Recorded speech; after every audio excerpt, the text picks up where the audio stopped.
உங்களுக்கு நல்லா தெரியும், நேத்து நாடாளுமன்றத்தில் பெண்களுக்கு இட ஒதுக்கீடு கொண்டு வர 33% இடஒதுக்கீடு நாடாளுமன்றத்திலையும் சட்டமன்றத்திலையும் கொண்டு வரேன்னு சொல்லி மசோதா கொண்டு வந்தாங்க. ஆனா கொண்டு வந்தாங்களா? இல்ல.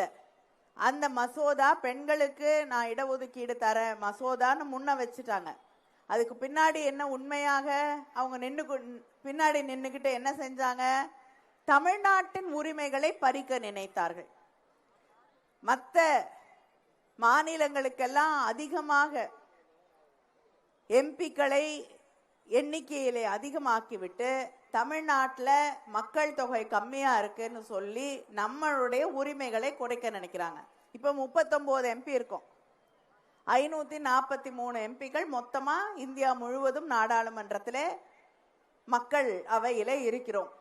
நம்முடைய இப்ப பேசும் பொழுது நம்முடைய குரல் அங்கே எடுபடுகிறது. ஓட்டு போடணும்னா 39 பேர் அப்படிங்கிறது அந்த 543 பேர்ல முக்கியமாக இருக்கிறது. அதை 850 மாத்தி தமிழ்நாட்டுடைய எண்ணிக்கையை குறைச்சு உத்தரப்பிரதேஷ், ராஜஸ்தான், சத்தீஸ்கர், ஹரியானா போன்ற இடங்கள்ல, பீகார் போன்ற இடங்கள்லாம் அங்க நிறைய எம்பிக்களை கொண்டு வந்தா அவங்க நினைக்கிற தமிழ்நாட்டுக்கு எதிரான, தென்னாட்டுக்கு எதிரான எந்த மசோதாவையும் நிறைவேற்ற முடியும். ஒரே நாள்ல நம்ம உரிமைகளை எல்லாம் பறிப்பதென்றால் அவர்களால் செய்ய முடியும். உண்மையிலேயே அந்த மசோதாவை நிறைவேற்றுவதற்காக கொண்டு வந்து அதுக்கு பின்னாடி அதுதான் உண்மையான முகம்.